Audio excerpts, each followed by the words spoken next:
কৃষ্ণ কৃপাময় তাহা অবশ্যই করিবে, কিন্তু আমারও যে কিছু শোক সব তোমায় লইয়া তোমার যোগ্য নহে, যাও আমারে ছাড়িয়া।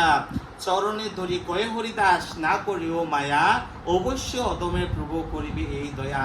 মহাপ্রভুর কথা শুনে হরিদাস বলতেছে, প্রভু তুমি আর আমারে মায়াতে জড়াইও না। কারণ মহাপ্রভু দাসকে মায়া দিয়ে হরিদাস বলতেছে, হরিদাস তুমি আমারই সাইড আছে বাগা, কিন্তু আমারও তো কিছু সুখ আছে তোমারে নিয়া। তখন হরিদাস কি দিছে, চরণে ধরি কহে হরিদাস, না করিও মায়া, অবশ্য অদমে প্রভু করিবে এই দয়া।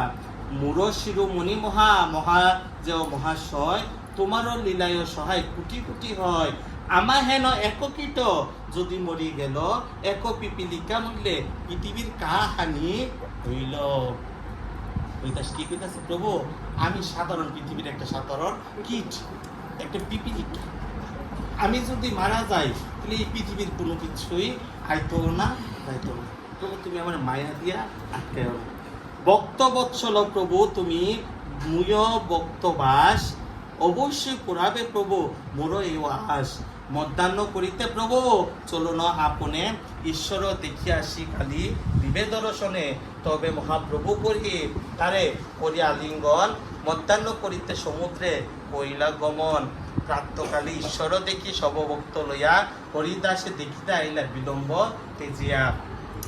হরিদাসরা আগে আসি দিল দর্শন, হরিদাস বন্দির প্রভু আর বৈষ্ণব চরণ। প্রভু কহে হরিদাস কহ সমাচার, হরিদাস কহে প্রভু যে কৃপা তোমার। অঙ্গনে আরম্ভিল প্রভু মহা সংকীর্তন, বক্রেশ্বর পণ্ডিত তাহা করেন নর্তন। স্বরূপ গোসাই আদি যত প্রভুর গণ, হরিদাস বিধি করে নাম সংকীর্তন।